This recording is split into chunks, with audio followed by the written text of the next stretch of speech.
Oi, gente, como é que vocês estão? Eu espero que bem. Sejam muito bem-vindos a mais uma aula da nossa EBD, Escola Bíblica Dominical, aqui dos adolescentes da Igreja Presbiteriana de Botafogo. Eu sou a Letícia, a gente tem feito aqui as nossas aulas, disponibilizado as nossas aulas gravadas pelo YouTube já há algum tempo e enfim, eu espero que você aí que recebeu esse vídeo seja abençoado, né, por meio da palavra de Deus que vai ser exposta e estudada aqui brevemente, tá? Nos últimos meses, a gente começou aí nas últimas semanas, estou perdida.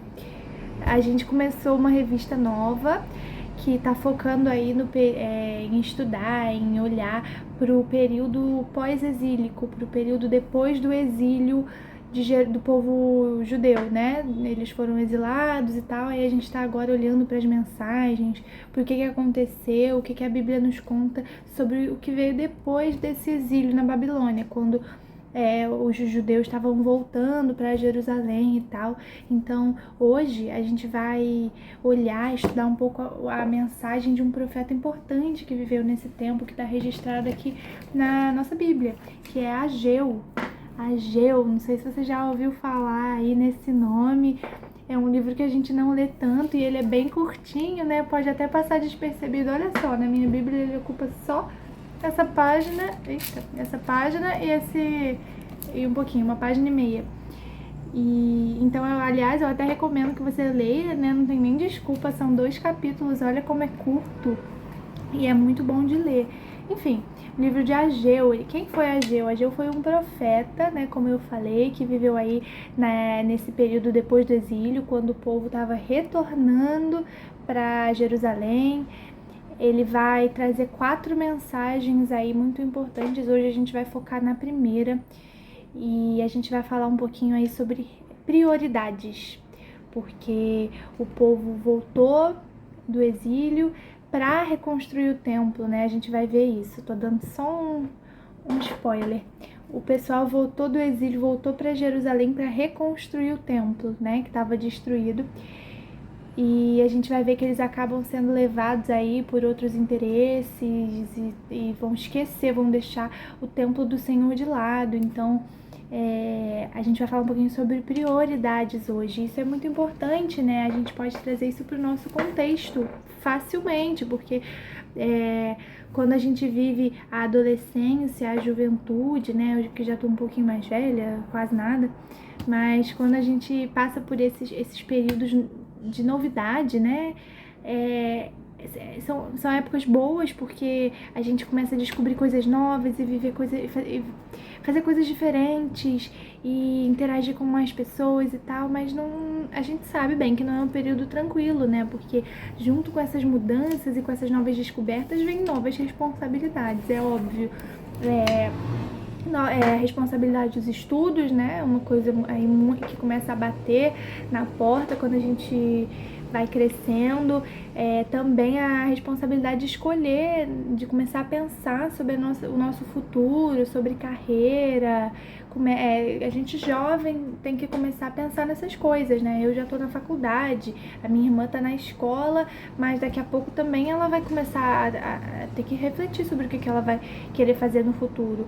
Então são novas responsabilidades e muitas coisas que vão surgindo na nossa mente, na nossa vida, né, que a gente não estava acostumado antes.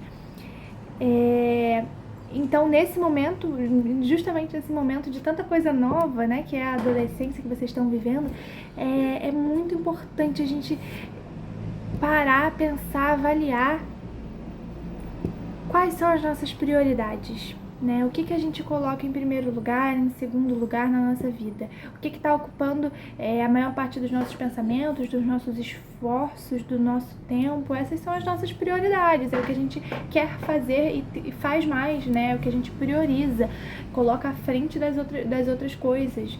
Então, a gente vai refletir um pouquinho sobre isso, mas antes eu queria convidar você a orar comigo pra gente ler um pouquinho aqui do livro de Ageu, pensar um pouco sobre esse assunto. Vamos orar. Pai, em nome de Jesus, Senhor, eu quero te agradecer, Senhor, por essa palavra, Senhor, que foi ministrada aqui. Senhor, eu peço, Pai, que o Senhor possa, Senhor, abençoar cada um que está aqui, Senhor, que cada um que está ouvindo, Senhor, possa receber, Senhor, uma palavra, Senhor, que vai, Senhor, Pai, muito obrigada por essa aula, muito obrigada por esse dia. Eu agradeço por cada pessoa que está assistindo, Pai. Peço para que o Senhor use a mim, use essa aula, essa mensagem, a Tua palavra para tocar corações, para falar com as pessoas que estão assistindo.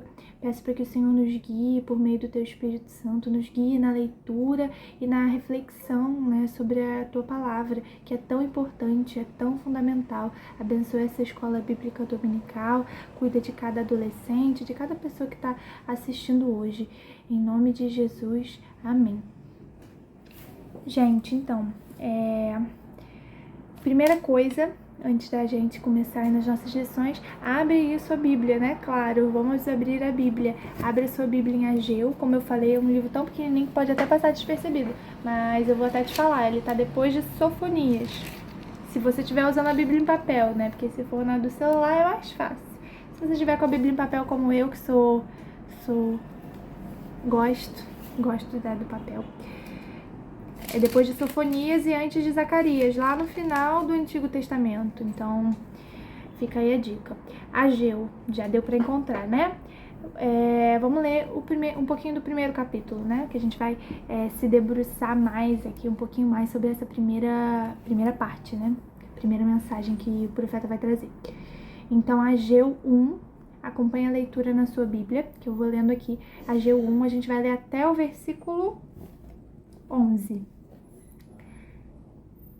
No segundo ano do rei Dário, no 6º mês, no primeiro dia do mês, veio a palavra do Senhor por intermédio do profeta Ageu a Zorobabel, filho de Salatiel, governador de Judá, e a Josué, filho de Josadaque, o sumo sacerdote, dizendo: Assim fala o Senhor dos Exércitos. Este povo diz: não veio ainda o tempo em que a casa do Senhor deve ser edificada. Veio, pois, a palavra do Senhor por intermédio do profeta Ageu, dizendo: Acaso é tempo de habitardes vós em casas apaineladas, enquanto esta casa permanece em ruínas? Ora, pois, assim diz o Senhor dos Exércitos: considerai o vosso passado. Tendes semeado muito e recolhido pouco. Comeis, mas não chega para fartar-vos. Bebeis, mas não dá para saciar-vos. Vesti-vos, mas ninguém se aquece. E o que recebe salário, recebe-o para pô-lo num saquetel furado.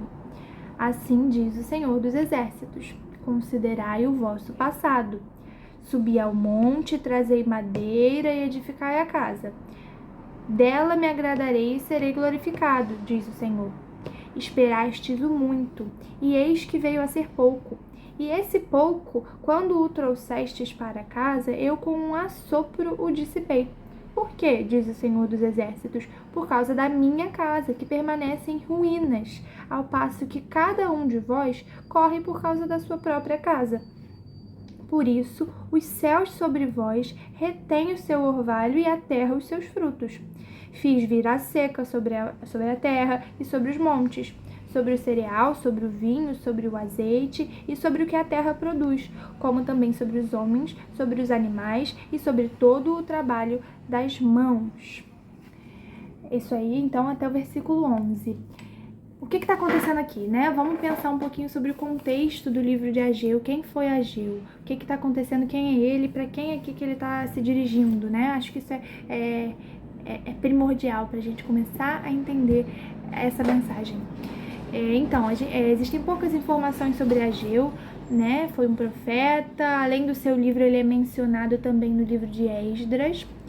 E a gente sabe que ele é contemporâneo de Zacarias, que é o livro que vem logo em seguida, tá? Ageu, Zacarias, que é um outro profeta que viveu nessa mesma época. Aí o livro do Zacarias traz um pouquinho mais de informações sobre o contexto do Ageu e dele, né? Que eles são contemporâneos. E a gente sabe, então, que o Ageu iniciou o ministério no reinado do rei Dário, né? Tá falando aqui no primeiro versículo. No segundo ano do rei Dário, é quando ele começa aqui a pregar. E e ele foi o primeiro profeta, então, depois do cativeiro babilônico.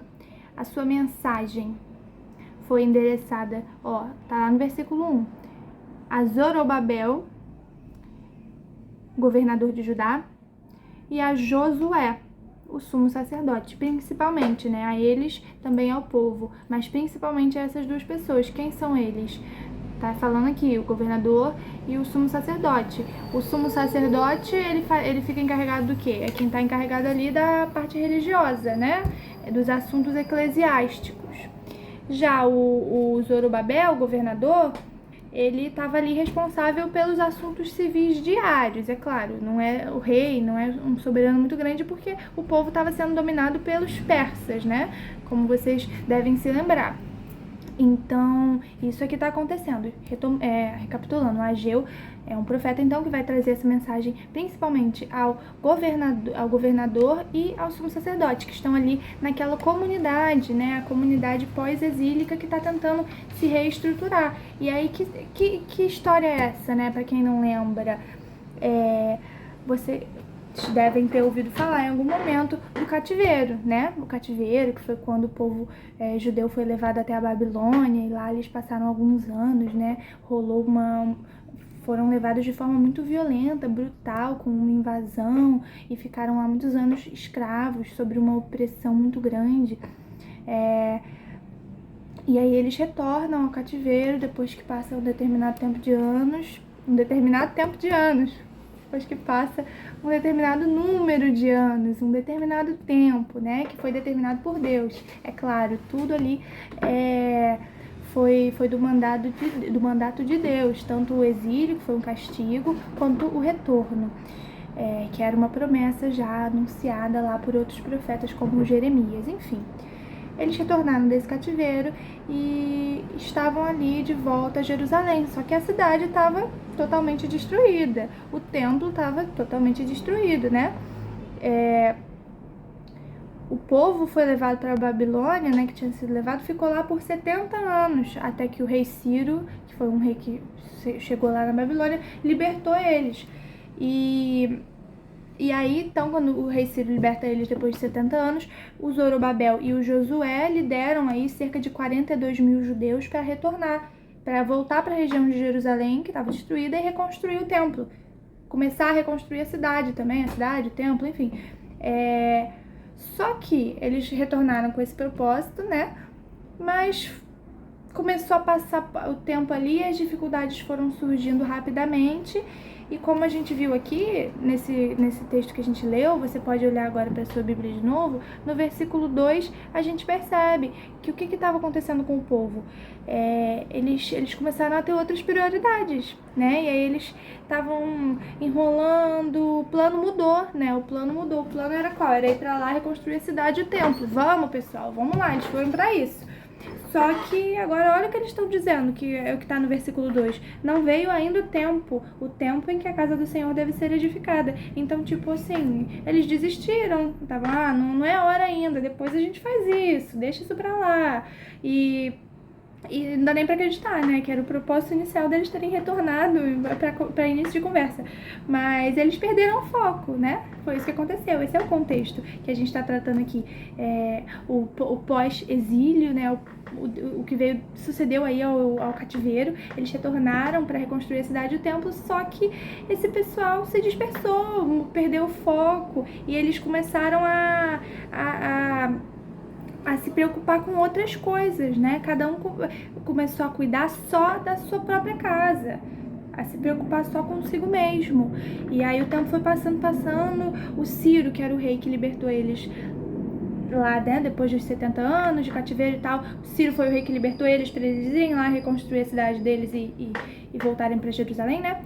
O Ciro morreu, um outro rei, o rei Dário, assumiu o seu lugar. Só que a casa de Deus continuou abandonada. Se vocês verem, o tempo foi passando, isso durou quase que 16 anos, né? A gente vê aqui e aí é aqui que o Ageu vai surgir. O povo se acostumou a ficar sem o templo, sabe? E essa mudança de prioridade, ela é muito significativa, porque mostra como eles estavam deixando Deus de lado, né? Deixando a responsabilidade, o relacionamento com Deus para lá, abandonando, deixando isso como se fosse uma coisa que não importava, porque eles tinham outras coisas mais importantes, né? Outras prioridades.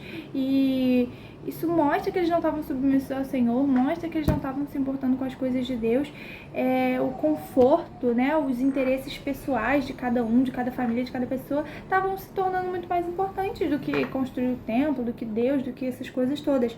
E Deus não estava contente com essa situação, né? Deus estava descontente, insatisfeito com isso. Por isso que passa então esse tempo, e esse tempo que Deus foi vendo o que estava acontecendo, né? Que o povo não estava nem aí pra ele. E aí Deus então vai trazer o Ageu para falar pro povo, para falar pro governador, para falar pro sumo sacerdote, pro pessoal lá, ver se eles reagem, né? E o Ageu já começa logo com uma pergunta bem confrontadora, tipo, vai direto ao ponto. Olha, que foi o que a gente leu, né? Olha aqui no versículo 4. Pergunta que Deus vai trazer pro povo por meio de Ageu. Acaso é tempo de habitardes vós em casas apaineladas, enquanto esta casa, o templo, né, permanece em ruínas? Já chega logo confrontando, tipo, vocês acham que é justo? Ah, não é tempo, tava no versículo 2, não é tempo ainda de edificar a casa do Senhor. Aí ele já chega confrontando isso. Não é tempo de vocês viverem em casas boas, enquanto o templo do Senhor tá destruído, vocês não estão nem aí. Ou seja, a missão do Ageu aqui nessa mensagem é justamente instruir eles a reconstruírem o templo. Acordem, mudem as suas prioridades, né? O templo era um símbolo da presença divina, ele era muito importante, não é uma coisa de agora, né? Desde a libertação, por exemplo, o povo foi libertado do Egito e aí Deus mandou que eles construíssem um tabernáculo, né? E aí eles construíram, quando a tenda ficou pronta, o Senhor desceu sobre ela, permaneceu ali, né, para que eles soubessem da sua presença, tá vendo? Tem toda essa simbologia. Depois, né, mais pra frente na história, quando já estavam na Terra Prometida e tal, e aí tem aquela história de construir o templo, uma moradia fixa, um templo legal, o Davi começa com esse sonho, né, com essa vontade, e aí Deus fala pra ele que vai ser o filho dele que vai fazer isso, enfim. Então, quem faz isso? Salomão, né? O Salomão constrói um templo para o Senhor, e de modo semelhante também o Senhor manifesta a sua glória ali, né? Mostrando a sua presença, enchendo o templo com uma nuvem. Ele estava com o povo, ele estava com o povo da aliança, sua aliança seria mantida. O templo tem todo esse símbolo, sabe? Forte para o povo, é uma representação, ele tá ali para lembrar o povo da aliança com Deus, lembrar da presença de Deus, né? Então, reconstruir o templo ia fazer com que o povo mostrasse e demonstrasse que eles estavam atentos e obedientes às palavras do Senhor, porque Deus queria mostrar também que o povo queria fazer com que o povo soubesse que ele ainda estava ali, que ele ainda era o mesmo, que as suas exigências, os seus objetivos não tinham mudado. Então, o Ageu vai começar dessa forma, e depois, logo no versículo 5, ele vai pedir para o povo considerar o passado deles. O que isso significa? O que vocês acham que isso significa, né? Ele fala, ora, pois, assim diz o Senhor dos Exércitos, considerai o vosso passado. Ele fala isso aqui no versículo 5 que a gente leu, e depois menciona essa ordem de novo. Ao longo do livro vai repetir 5 vezes essa ordem, considerai o vosso passado, né? Pensem no seu passado. E aí, por que ele fala isso, né? A ideia aqui é tentar levar o povo a refletir e perceber o que eles estavam fazendo, perceber que se Deus estava realmente abençoando as ações deles ali nessa reconstrução ali da cidade, se Deus estava com eles mesmo. E por quê, né? Nesse trecho que a gente leu até o versículo 11, Deus vai falar para eles, né, vai tentar chamar a atenção deles para o que vinha acontecendo nesses anos todos aí que eles estavam já de volta na terra deles. Vai chamar a atenção do pessoal de que, olha, não tá tudo bem, vocês não perceberam não? Vocês não perceberam que vocês estão, Vocês não perceberam que vocês estão semeando muito e recolhendo pouco? E colhendo pouco, que vocês comem, mas não dá para se fartar, que vocês bebem, mas não se saciam, ou seja, vocês não perceberam que não tá dando, a terra não tá dando frutos, né? Vocês não estão tendo sustento suficiente, sabe? Vocês não perceberam? Vestivos, mas ninguém se aquece. O que recebe salário, recebe para pôr num quitel furado. Aí ele fala de novo no versículo 7, considerai o vosso passado, subi ao monte, trazei madeira, edificai a casa, dela me agradarei e serei glorificado. Aí que ele já aconselha diretamente o povo a reconstruir o templo. E aí por que ele fala todas essas coisas do passado? Olha só, relembrem comigo também o passado do povo judeu, né? Lá quando Deus estabelece a aliança com eles, lá no deserto, né, com Moisés e tal, ele aconselha o povo, ele vai trazer para eles a seguinte mensagem, está lá em Deuteronômio, no capítulo 8, no versículo 11, presta atenção. Deuteronômio 8, 11. Guarda-te e não te esqueças do Senhor, teu Deus, não cumprindo os seus mandamentos, os seus juízos e os seus estatutos que hoje te ordeno. Para não suceder que, depois de teres comido e estiveres farto, depois de haveres edificado boas casas e morado nelas, depois de se multiplicarem os teus gados e os teus rebanhos, e se aumentar a tua prata e o teu ouro, e ser abundante tudo quanto tens, se eleve o teu coração e te esqueças do Senhor, teu Deus, que te tirou da terra do Egito, da casa da servidão. Isso aqui é Deuteronômio.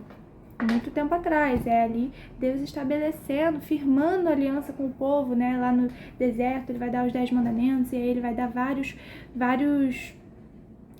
dar os mandamentos e várias instruções para o povo sobre essa aliança, que é uma coisa seríssima, né? É o estabelecimento ali, Deus escolhe esse povo e vai levar esse povo para a Terra Prometida e faz toda, né, dá várias instruções, e ele traz isso aqui, né? Isso aqui tá lá em Deuteronômio. Guarda-te, não te esqueças, né? Não te esqueças do Senhor que te tirou do Egito, da escravidão, né? Não te esqueças do Senhor. Isso aqui lá em Deuteronômio. Mais pra frente, ainda falando da aliança, ele vai trazer, em Deuteronômio traz, Deus fala sobre as bênçãos que decorrem da obediência aos termos da aliança, né, aos mandamentos, às instruções que o Senhor traz, e fala também dos castigos da desobediência, né? Então, não cumprir com a aliança traz os castigos. E aí, entre muitas coisas que fala, isso agora em Deuteronômio 28. Olha o que está escrito lá entre muitas coisas, né? Eu quero destacar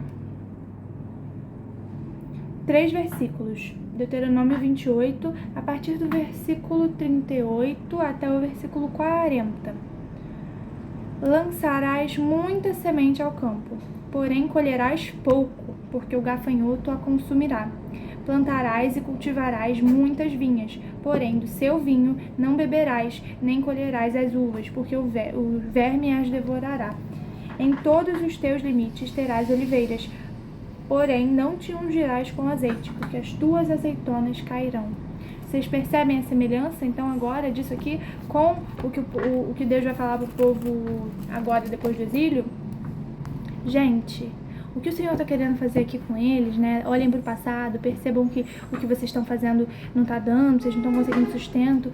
É fazer porque ele está tentando levar o povo a perceber que essa dificuldade que eles estão tendo ali na nova terra, a dificuldade que eles estão tendo para viver, para conseguir sustento, para conseguir as riquezas, isso tudo é efeito da maldição de Deus, né? Da maldição, o oposto das bênçãos da desobediência, que vem da obediência, é a maldição que vem da desobediência aos termos da aliança. Então, Deus está falando aqui pro povo que isso que está acontecendo com eles nesses anos aí, após o retorno do cativeiro, é efeito da maldição divina decorrente da desobediência. O povo estava abandonando o Senhor, né? Contra o que a gente leu no primeiro texto lá do Deuteronômio. E aí estavam vindo as maldições, que é a consequência direta disso, entendeu? Então, o que Deus queria, né? Deus queria que eles olhassem para frente, ajustassem o foco e mudassem de prioridade, né? É o que a gente lê no versículo 8. Edifiquem a casa, construam o templo, que eu vou me agradar, que eu serei glorificado ali naquele templo. Então, a prioridade do povo, ela estava errada, estava deturpada, estava desfocada ali, mas tinha solução. Mudar de prioridade, olhar para Deus, reconstruir o templo. E o que então o povo vai fazer a partir disso? Fica a solução, fica o pós, né? Lá a partir do versículo 12, a gente não leu essa parte, né? O capítulo 1 de Ageu, voltando para Ageu agora, saindo de Deuteronômio, no capítulo 1, do versículo 12 a 13, dos versículos 12 a 15, vai contar que, graças a Deus, o povo mudou ali, né, percebeu, se mancou aí e temeu ao Senhor, e buscou ao Senhor e reconstruiu o templo. Eles ouviram a Deus. Olha só, o povo atende ao Senhor. Na minha Bíblia aqui tem esse títulozinho, a partir do versículo 12. Então Zorobabel, filho de Salatiel, e Josué, filho de Josadaque, o sumo sacerdote, e todo o resto do povo atenderam a voz do Senhor, seu Deus, e as palavras do profeta Ageu, as quais o Senhor, seu Deus, o tinha mandado dizer. E o povo temeu diante do Senhor. Eles temeram, eles ouviram, eles respeitaram. Versículo 13. Então Ageu, o enviado do Senhor, falou ao povo, segundo a mensagem do Senhor, dizendo: Eu sou convosco, diz o Senhor. O Senhor despertou o espírito de Zorobabel, filho de Salatiel, o governador de Judá, e o espírito de Josué, filho de Josadaque, o sumo sacerdote, e o espírito do resto de todo o povo. Eles vieram e se puseram ao trabalho na casa do Senhor dos exércitos, seu Deus, ao 24º dia do 6º mês. Então o povo obedeceu. Que bom! A obra foi retomada 23 dias depois dessa mensagem, né? Que a Ageu chega e confronta eles. E o que é interessante aqui, muito importante a gente ressaltar, é que foi o próprio Deus quem capacitou o povo, quem deu ânimo para eles, né? No versículo 14 diz: O Senhor despertou o espírito de Zorobabel, que é o governador, e de Josué, que é o sumo sacerdote, como a gente viu, os personagens aí centrais desse momento. O Senhor despertou o espírito deles e o espírito de todo o povo. E aí eles vieram e foram trabalhar na casa do Senhor, foram reconstruir. E isso é muito maravilhoso, porque é exatamente assim que acontece. Deus nos dá a missão, Deus nos dá os desafios, o trabalho e tal, e Ele nos capacita para cumprir com aquilo.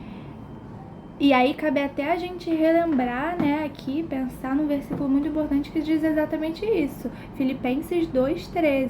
Porque Deus é quem efetua em vós tanto o querer como o realizar, segundo a sua boa vontade. É Deus quem faz em nós o querer, a vontade e a capacidade de fazer, e o efetuar, e o fazer propriamente dito, né? Então, é exatamente o que Ele vai fazer aqui com o povo, e é exatamente o que Ele faz conosco também, tá?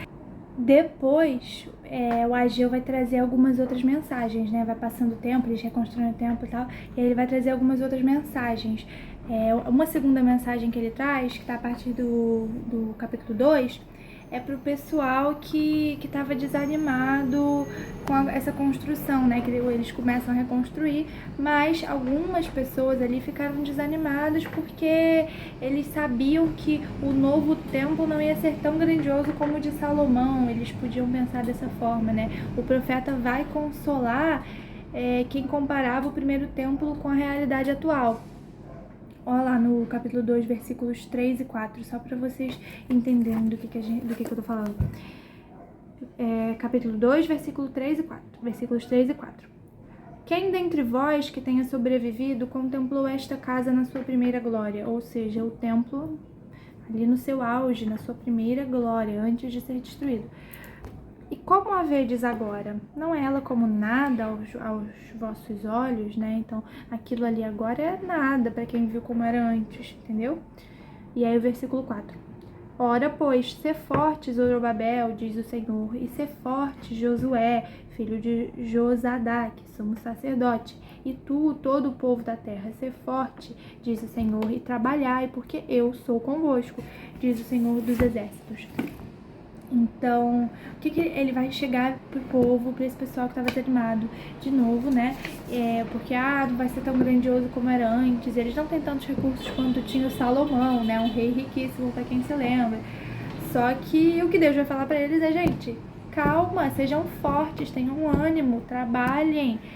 A presença de Deus da aliança está com vocês, o Senhor está com vocês, o Senhor dos exércitos. E o Ageu ainda faz mais, né? Além de consolar o povo, né? O que estava desanimado, tipo, galera, Deus tá com vocês, né? O Senhor fala que está conosco, então vamos ter ânimo e trabalhar. Ele ainda faz uma outra coisa. Olha só lá no versículo 9 o que ele vai dizer. A glória desta última casa será maior do que a da primeira, diz o Senhor dos exércitos, e neste lugar darei a paz, diz o Senhor dos exércitos. Ele faz aqui além de motivar o povo a continuar construindo, ele faz aqui um anúncio do Messias, né, por meio dessas afirmações. E aí na terceira mensagem, né, que ele vai trazer para o povo, é de novo, por quê? Porque o povo começa de novo a reclamar, eles não acham que eles estão, né, conforme o tempo passa, eles estão lá reconstruindo o templo, eles acham que não estão recebendo as bênçãos como esperavam e tal. Então o Ageu vai de novo, igual ele fez no capítulo 1, lembrar eles de que aquilo é consequência da desobediência deles, do pecado deles, né? Da indiferença que eles estiveram tendo até aqui com Deus. O povo tinha que aprender aqui nesse momento que o mais importante, além, né, de reconstruir o templo e tal, fazer os sacrifícios e retomar esse compromisso com Deus tão importante, eles também precisavam mudar de dentro para fora, né? Eles também precisavam ter um coração reto diante do Senhor. E aí o que Deus fala para eles aqui por meio do Ageu é que o povo, sendo fiel e ao Senhor de verdade, né, cumprindo com os deveres deles de reconstruir o templo e tendo um coração bom diante de Deus, sendo fiéis e tal, eles iam receber as bênçãos prometidas, né, que é como tá lá no versículo 19. Essa segunda mensagem, desculpa, acho que eu não falei, é a partir do versículo 10 do capítulo 2. Para vocês se localizarem. Recomendo que depois vocês leiam tudo, que não dá tempo de ler agora, mas lá no versículo 19 do capítulo 2, é o que Deus vai falar para eles, né? Já não há semente no celeiro, além disso a videira, a figueira, a romeira e a oliveira não têm dado os seus frutos, mas desde este dia vos abençoarei. Ou seja, de novo, né, uma coisa muito parecida com o que foi dito antes. As coisas estão assim agora, né, vocês não estão conseguindo sustento, mas, né, as árvores não estão dando frutos, né, mas Deus, a partir da mudança de postura e a partir da mudança de postura do povo, né, mudando de prioridades e tal, priorizando o Senhor, cumprindo com as exigências e com a palavra de Deus, eles seriam abençoados, ok? Então, a quarta mensagem, lá no final, dos versículos 20 até 23, estamos no capítulo 2, então, do capítulo 2, do versículo 20 até o 23, logo no finalzinho do livro, ó, aqui no finalzinho, tá vendo? Esse pedacinho aqui é para Zorobabel.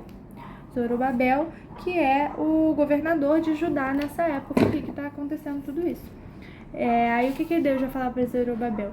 Ele vai trazer uma promessa aí, né? Falar sobre como o próprio Deus destruiria os tronos e os reinos dos povos, mas preservaria o seu povo, né? O que é isso? É uma mensagem de conforto e de segurança para ele, né? Para o governador e para todos. Ela aponta para a segunda vinda de Cristo, é claro, né? Quando todos os reinos da terra serão derrubados, destruídos, e Cristo permanecerá, e o seu povo permanecerá. É isso que está aqui a quarta mensagem. Então, concluindo, né? A mensagem de Ageu é ouvida, que bom, tem um retorno positivo, e nós também temos que ouvir isso aqui, né? Ele traz mensagens importantes para nós, porque a gente também tem que obedecer e não sair vivendo por nós mesmos, buscando apenas os nossos próprios interesses. Então, muitas vezes a gente se afasta de Deus, mas Ele é muito misericordioso, Ele ama a gente, Ele nos dá infinitas chances, né? Ele nos mostra a nossa iniquidade, o nosso pecado, o que a gente faz de ruim. Ele nos mostra, ele nos ajuda a perceber os nossos pecados e nos leva ao arrependimento, né? Nos aconselha sempre a nos arrependermos e buscarmos uma vida mais santa, um coração que agrade mais ao Senhor, né? Então, precisamos, como o povo precisava nesse momento, como sempre a gente precisa, né, ajustar o nosso alvo, né, as nossas prioridades e ver para onde que a gente está caminhando, qual é o nosso objetivo, né, os nossos olhos estão fixados em quê, sabe? É um pouco por aí. Como Jesus vai falar lá em Mateus, no capítulo 6, no versículo 33. Agora eu tô acabando de verdade, tá, gente? No versículo 33, você certamente já deve ter ouvido isso em algum lugar. Buscai, pois, em primeiro lugar o reino de Deus, o seu reino e a sua justiça, e todas estas coisas vos serão acrescentadas. Ou seja, tudo que é além de Deus, de Jesus, do reino de Deus e de buscar ao Senhor, todas as outras coisas nos são acrescentadas quando a gente coloca as coisas certas nos lugares certos. Entendem? A gente colocar todas as nossas outras preocupações e responsabilidades em primeiro lugar vai fazer com que tudo saia meio esquisito e aí a gente se afasta de Deus, a gente confunde as coisas e nem tudo vai dar certo. Agora, quando a gente coloca Deus em primeiro lugar, né, a coisa certa a se fazer, as outras coisas nos vão ser acrescentadas. O que a gente precisa, Deus vai trazer o nosso sustento, vai nos dar o que a gente precisa, né? Então, é isso. O povo é chamado aqui em Ageu a realizar a obra do Senhor. Nós também somos sempre chamados a realizar a obra de Deus de diferentes formas, em diferentes lugares. E isso é um grande privilégio, né? Servir ao Senhor. Então, como a gente tem respondido a isso? A nossa resposta tem que ser sempre que nós estamos aqui, né? E não como o povo tava falando, não é hora ainda não tá na hora, não é tempo ainda não, né? Eles estavam falando lá. E por isso que eles não caminhavam com a reconstrução do templo. Então, vamos ficar atentos a isso, né? Deus nos alcançou por meio de Cristo e Ele requer da gente uma vida transformada. E isso tem a ver com todas as transformações. As nossas prioridades também devem ser transformadas para que Cristo seja o centro da nossa vida, seja o nosso alvo, seja o nosso objetivo principal. Então, as nossas escolhas, é claro, falam muito sobre quem a gente é, sobre o que a gente quer, sobre o nosso coração, e por isso é necessário manter uma vida de amor e obediência a Deus, tá bom? A única solução possível para ter a prioridade correta é Ele, né? A prioridade correta é Ele, amar a Deus e colocar Ele em primeiro lugar, ok? Então, essa é a nossa aula de hoje sobre Ageu, sobre prioridades. Muito legal, muito bom estar aqui falando com vocês. Espero que Deus tenha falado com você aí por meio da sua palavra. Vamos orar mais uma vez para terminar agora, uma oração para finalizar a nossa aula. Senhor, muito obrigada por essa aula, por essa mensagem que o Senhor trouxe a nós hoje. Eu peço para que o Senhor nos ajude a sempre avaliar e revisar e mudar as nossas prioridades se necessário, Pai, para que o Senhor seja sempre o centro das nossas vidas. Eu agradeço pela Tua palavra que o Senhor nos oferece. Eu agradeço porque o Teu Espírito Santo fala conosco por meio dela. Eu agradeço porque nós podemos ler a Bíblia tantas e tantas vezes e tirar mensagens valiosas dela. Eu peço para que assim a gente continue fazendo aqui nas nossas aulas e todos os dias, Paizinho, em todos os momentos, nos guie, nos ajude a buscar sempre ao Senhor em primeiro lugar. É isso que eu peço, oro hoje, em nome de Jesus. Amém. É isso, galera. Um beijo pra vocês. Até a próxima.